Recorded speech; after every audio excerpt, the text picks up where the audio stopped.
ہاں مصور البلوچ میں کراچی چاروں کا وحشت کنا عزت مندی چاروں کا انچو کے شما زانت کہ میں اے پروگرام میں مول و مراد ہمشے کہ ماں وتی اے پروگرام میں تو کا کراچی ہما نامدار مردمہ شما دیما کارے کہ آہاں یا آہنی کہول مردمہ کراچی دیم روی ہاترا یک مزنی کر دے ادا کتا میں مرچگے مہمان بھی یک ہنچے واجہ یک ہنچے مرد میں کہ ایا تقریباً 25 سال وتی زندگی ہے لیاری داتا لیاری گنڈو وانے تا لیاری چوکیا وانے تا لیاری تو کا علم خزانہ تو ہمیں بھی سمجھ شما کہ لٹائیں تھا واجہ شبیر حسین صاحب سر کیسے ہیں آپ؟ الحمدللہ سر ٹھیک ہیں آپ؟ الحمدللہ ٹھیک ٹھاک.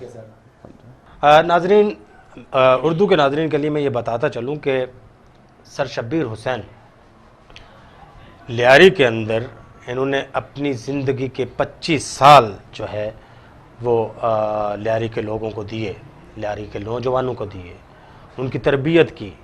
اور اس دور میں بھی کہ جب یہاں پر جینا مشکل ہوا کرتا تھا انہوں نے لیاری کے نوجوانوں کو جینا سکھایا. انہوں نے اپنے طالب علموں کے اندر ایک مثبت سوچ جو ہے وہ ابھاری اور آج تک وہ اپنے اس کام کو آگے بڑھاتے جا رہے ہیں. ایک سماجی ورکر بھی ہیں اور بہت سارے نوجوان ان کے ارد گرد بیٹھے رہتے ہیں. جب میں یہاں پر آیا تو میں نے دیکھا لیاری کے ایک بڑے ہمارے جو ہے اس وقت ایکٹیو اگر ان کو کہا جائے نوجوان عمیر رزاق صاحب ان کے ساتھ ہی بیٹھے ہوئے تھے اور میں دیکھ رہا تھا لیاری کے بارے میں ان کی گفتگو جو ہے وہ چل رہی تھی. اور بڑی بات ہے کہ انہوں نے ہمیشہ لیاری سے محبت کی، کرتے بھی رہے، لیکن ساتھ ساتھ اردو سے بھی بہت محبت ہے اور ان کی محبت کی سب سے بڑی وجہ یہ ہے کہ ان کی شادی بھی جو ہے وہ اردو سپیکنگ میں ہوئی ہے. سر جی تو چاہتا ہے آپ کا تعارف کرواتے جاؤں اور بس بولتا جاؤں، ٹھیک ہے. اردو کی بات چلی ہے لیاری کے اندر، ہمیں ہمیشہ جو ہے وہ یہ تانا دیا جاتا ہے کہ آپ لوگوں کی اردو ٹھیک نہیں ہے. کیا آپ نے بدلہ لینے کے لیے جو ہے وہ اردو پڑھانا شروع کیا ہے؟ یہ کیا اس کی کیا وجہ ہے سر؟ یہ اتفاق ہے کہ اردو سے ایک فطری لگاؤ شروع سے رہا ہے اور کچھ جہاں میری رہائش ہے میرے آس پاس کے جو رہنے والے تھے وہ کثیر لسانی گروہ ہمارے پاس رہتے تھے، تو مختلف اردو بولنے والوں کے ساتھ ساتھ پشتو بولنے والے بھی تھے، پنجابی بھی تھے. تو ظاہر ہے کہ ان سب کے ساتھ رابطے کی زبان وہ اردو رہی. اور آپ کو سن کر حیرت ہوگی کہ میری ابتدائی تعلیم کا آغاز جو ہوا وہ سندھی زبان سے ہوا. میں نے اس سندھی زبان سے اپنی تعلیم کا آغاز کیا، 4 جماعت تک سندھی زبان پڑھی. پھر اس کے بعد میں کنورٹ ہوا اردو میں، اور پھر اردو کا سلسلہ کچھ ایسے چلا، اردو کا چسکا کچھ ایسے لگا.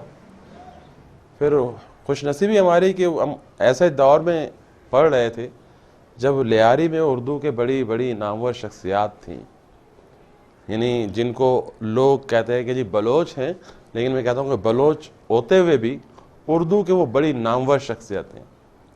مثال کے طور پہ عادل صاحب کا نام لوں گا، صحافت کی دنیا میں بڑے بڑے صحافیوں کی بہت نام ہے.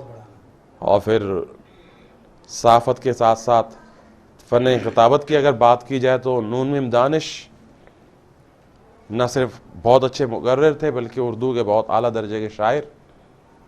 تو ایسے لوگوں کا جب ایسے لوگوں کے سامنے اٹھنا بیٹھنا ہوا تو کچھ شوق چڑھا. وہ کہتے ہیں نا کچھ ہمیں بھی جنون سا طاری ہو گیا کہ ہم نے بھی ایسی ہی اردو بولنی ہے، ایسی ہی اردو کرنی ہے. تو وہ سلسلہ چلتا جائے. بڑی خوبصورت بات کہی سر شبیر حسین صاحب نے.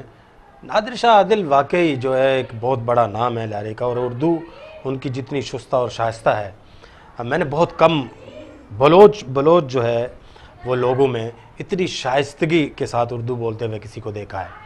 نون من دانش صاحب سر کے تو سینئر رہے ہیں، سینئر اسٹوڈنٹ رہے ہیں شاید اس کالج میں جہاں پر یا اس یونیورسٹی میں جہاں پر آپ پڑھتے رہے ہیں. ان کے حوالے سے میں ایک بات کرتا چلوں کہ سحر انصاری صاحب سے میری ملاقات ہوئی ایک جگہ پر، تو انہوں نے کہا میاں کہاں رہتے ہو؟ تو میں نے کہا لیاری میں. کہتا اچھا وہ نون میم دانش والا لیاری؟ تو بڑا اچھا لگا، بڑا سن کے بڑا جو ہے نا وہ خوبصورت لگا. تو سر یہ آپ کی انسپائریشن تھے یہ لوگ؟ بالکل ایسا ہی ہے، اور اس کے ساتھ ساتھ پھر سب سے بڑی بات کہ گھر میں کچھ ماحول ایسا تھا کہ ہمارے گھر میں ماشاءاللہ سے ایک تعلیمی ماحول شروع سے چلا آ رہا تھا. والد صاحب خود بھی استاد تھے، گو کہ وہ سندھی میڈیم کے پڑھے لکھے تھے، سندھی اسکولوں کے استاد رہے، لیکن ہمارے گھر میں سندھی کا بھی اخبار آتا تھا، اردو کا اخبار بھی آتا تھا، انگریزی کا اخبار بھی آتا تھا، اور ہم تیسری چوتھی جماعت کے طالب علم کی حیثیت سے بیٹھ کر ان اخبارات کا مطالعہ بھی کرتے تھے، اور شام کو ہمیں اس میں سے کچھ سنانا بھی پڑتا تھا. واہ، تربیت کی تربیت کا جو ہے وہ سلسلہ وہاں سے جاری ہوا. تو وہ پڑھنے کا لپکا ایسے پڑا کہ پھر شہر کراچی میں کہیں کتابوں کا میلہ ہو اور شبیر صاحب وہاں نہ پہنچے ہوں، ایسا ممکن نہیں. تو وہاں سے وہ کتب بینی اور کتب شناسی کا جو یہ جو کتب بینی ہے، یہ بعض اوقات انسان کو جو ہے وہ لکھنے لکھانے کی طرف بھی راغب کر دیتی ہے. کیا آپ کے اندر یہ جراثیم موجود ہیں یا کبھی رہے ہیں، یا مستقبل میں کچھ آٹو بایوگرافی لکھنے کا ارادہ ہے؟ اچھا، لکھنے کی جہاں تک بات ہے تو وقتاً فوقتاً لکھتا رہا ہوں. ہمارے ایک ساتھی پی ایچ ڈی کر رہے تھے تو ان کے تھیسس میں ان کے ساتھی کی حیثیت سے خاص طور پہ تحقیق و تنقید میں خاص طور پہ بہت کچھ لکھا میں نے، نام ان کا گیا. میں یہی کہنے والا تھا.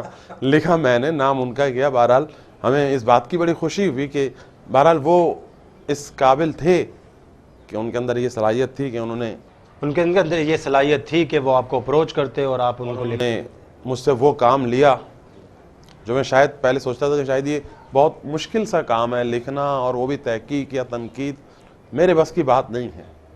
لیکن میں کریڈٹ دیتا ہوں ان کو کہ انہوں نے مجھ سے یہ کام لیا، اور آج میں اپنے آپ کو اس قابل سمجھتا ہوں کہ ہاں اب میں کسی مرحلے پر آگے چل کر اس موضوع پر کچھ لکھوں. کچھ لکھنے کا ارادہ بالکل موجود ہے. سر شبیر حسین اگلے جو ہے مرحلے میں، اگلا مرحلہ کب آتا ہے یہ اب وہی بتائیں گے. چلیں جی، یہ تو آپ کو سر شبیر حسین کے بارے میں کچھ آگاہی تو ملی، اور ان کی آپ نے اردو بھی دیکھ لی، لہجہ ماشاءاللہ بڑا اچھا. سر اصل میں ہم اپنے موضوع کی طرف چلتے ہیں. لیاری ہی کراچی ہے، آپ کیا کہتے ہیں اس کے بارے میں؟ دیکھیں، میں نے آپ کے اس سے پہلے کے بھی پروگرام دیکھے، اور کم و بیش ہر پروگرام میں گھوم پھر کر میں دیکھ رہا ہوں کہ بات یہی آتی ہے، کیا لیاری ہی کراچی ہے؟ ہاں، یہ درست ہے کہ لیاری کراچی ہے، اس میں کوئی دو رائے نہیں ہو سکتی. لیکن میرے ذہن میں یہ جو بات بار بار ان پروگراموں کو دیکھنے کے بعد اور اپنے تمام دوستوں کو سننے کے بعد یہ بات ذہن میں آئی کہ کیا لیاری کی صرف تاریخ کو دہرانے سے یا لیاری کی تاریخ کو نئی نسل کے سامنے پیش کرنے سے کیا ہم اپنے مقاصد حاصل کر لیں گے؟ جس مقصد کے تحت آپ اس پروگرام کو لے کر چل رہے ہیں، کراچی کی ایک پہچان یا لیاری کی ایک نئی پہچان دنیا کے سامنے لا رہے ہیں، تو کیا لیاری کی تاریخ کو بار بار دہرانے سے، یا بقول شخص کسی دوست نے مجھ سے ایک بار فیس بک پر یہ بات کی تھی کہ یار اب ٹرام کے بارے میں ہم نے اتنا پڑھ لیا، اتنا سن لیا، لگتا ہے کہ ہم نے بھی ٹرام میں سفر کیا ہے. تو ٹرام کا اتنا ذکر کرنا یا لیاری کے اس دور کا اتنا ذکر کرنا، اس سے کیا فرق پڑ جائے گا؟ میری نظر میں سوال یہ آتا ہے. فرق اصل میں فرق نہ کوئی جو ہے وہ پڑھ سکتا ہے شاید اس کے ذکر سے، لیکن کم از کم ہمارے جو وجود کا احساس ہے. کہنا جو یہ چاہ رہا ہوں میں کہ کراچی آباد کرنے والے لوگ جب آپ کو سینسز میں ہی نظر نہ آئیں، جب ان کا کردار آپ کو کسی شعبے میں نظر نہ آئے، سب سے پہلے تو ہم یہ دیکھیں کہ آباد کس نے کیا. جب آپ کو پتہ چلا کہ یہ لوگ آباد کار ہیں، کیا ان کی تعداد اتنی نہیں ہے کراچی کے اندر کہ یہ کوئی اجتماعی، کوئی کلیکٹیو، کوئی ایفرٹ کے ساتھ کوئی خدمت جو ہے نا وہ کر سکیں؟ اگر ہے تو کیوں نہیں کی اب تک؟ تو اگر یہ قدیم باشندے ہیں، پہلے تو یہ ڈیسائیڈ ہونا چاہیے آپ کے ساتھ گفتگو میں کہ کیا یہ قدیم باشندے ہیں؟ بلوچ، چلو میں اپنے سوال کو ڈائریکٹ کر دیتا ہوں، بلوچ کیا کراچی کا قدیم ترین باشندہ ہے؟ میں اس بات کو اس سے تھوڑی سی اختلاف رکھتا ہوں کہ اس طرح جب ہم بات کرتے ہیں مہاجرین کی اور خصوصاً بلوچوں کا جب ہم ذکر کرتے ہیں تو ہم بلوچوں میں بھی دیکھیں کہ ہم قبائل میں تقسیم ہیں. بلوچوں میں ٹرائبل سسٹم ابھی بھی موجود ہے, وجود رکھتا ہے, اور ہم بڑے فخر سے اپنے آپ کو مختلف قبائل میں تقسیم کرتے ہیں. اور آج بھی لیاری میں رہنے والے یا کراچی میں رہنے والے کسی بھی آپ بلوچ فرد سے بات کریں, وہ اپنے قبیلے کی برتری آپ کو ظاہر کرے گا کہ ہم ہی ہیں لیاری کے اصل وارث, ہم ہی نے, ہمارے آباء و اجداد نے اسے آباد کیا ہے. تو پھر میں یہ سوال کرتا ہوں کہ اگر آپ اصل وارث ہیں, آپ امین ہیں, تو باقی لوگ کون ہیں, ان کا کنٹریبیوشن کیا ہے؟ یعنی مطلب آپ یہ مانتے ہیں کہ بلوچ قدیم ترین باشندہ ہے, لیکن جب بھی اس کا ذکر کیا جائے تو اس کو جو ہے نا وہ اپنے خاندان کے ساتھ اسپیسیفائی نہ کیا جائے. میں یہ چاہتا ہوں کہ ایز اے بلوچ, بطور بلوچ جب ہم بات کرتے ہیں تو ایک قبیلے کی حیثیت سے بات نہ کریں, ایک قوم کی حیثیت سے بات کریں, اس قوم کی حیثیت سے بات کریں جو یہاں اس خطے سے, اس سرزمین سے لے کر ایران, سیستان اور افغانستان اور خدا جانے ترکستان تک جس کا سلسلہ پھیلا ہوا ہے, وہ سارے کے سارے لوگ بلوچ ہیں, اور ان سب کا کنٹریبیوشن ہے اس کراچی کو آباد کرنے میں, اس لیاری کو آباد کرنے میں. کیونکہ سبھی ہم بات کرتے ہیں, اکثر و بیشتر ہمارے مورخین جو ہیں وہ بلوچوں کی آمد کو یا مسلمانوں کی آمد کو جوڑتے ہیں محمد بن قاسم سے, جو کہ میری نظر میں تاریخی طور پر بالکل بھی غلط بات ہے. کیونکہ تاریخی ہمیں بتاتی ہے کہ جی محمد بن قاسم آیا کس لیے تھا؟ سرکوبی کے لیے آیا تھا. کن کی سرکوبی کے لیے؟ ان مسلمان تاجروں کی امداد کے لیے, مدد کے لیے جو یہاں پھنسے ہوئے تھے. تو اس کا مطلب صاف یہ ہوتا ہے, ظاہر ہوتا ہے کہ مسلمان یہاں اس سے پہلے بھی آباد تھے, اور جب مسلمان یہاں آباد تھے تو ان مسلمانوں کے ساتھ ضروری تو نہیں ہے کہ صرف عربی ہوں. اب جو سیستان کے یا ایران کے یا ترکستان کے یا مختلف جہاں جہاں اسلام کی کرنیں پہنچیں, وہاں کے لوگ مجاہدین میں شامل تھے, تاجرین میں شامل تھے, تو وہ لوگ بھی یہاں آئے ہوں گے. تو وہ جب یہاں پہنچے تو وہ تو محمد بن قاسم کی آمد سے پہلے, یعنی 712 سے پہلے کی بات ہو رہی ہے. تو 712 میں اگر ہم دیکھیں تو کراچی کا وجود کہاں ہے؟ 712 میں ہم ذکر کرتے ہیں دیبل, 16ویں اور 15ویں صدی میں جا کر کراچی کی جو ہے نا آبادی ہوتی ہے.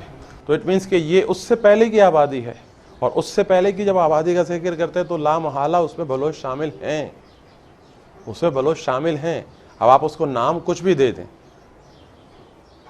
کسی اور حیثیت میں دیکھیں, خاص طور پہ جیسے ایک کچھ عرصے پہلے ایک ڈیبیٹ چلی تھی ہمارے کچھ دوستوں کے درمیان کہ جی وہ شیدی کمیونٹی جو ہے وہ ہندوستان میں غلام بنا کر لائی گئی, اور یہ وہی شیدی ہیں جو یہاں بلوچ کہلاتے ہیں. تو ہمارے اس دوست نے اس سے اختلاف کیا اور باقاعدہ دلائل و ثبوت کے ساتھ ثابت کیا کہ ایسا نہیں ہے.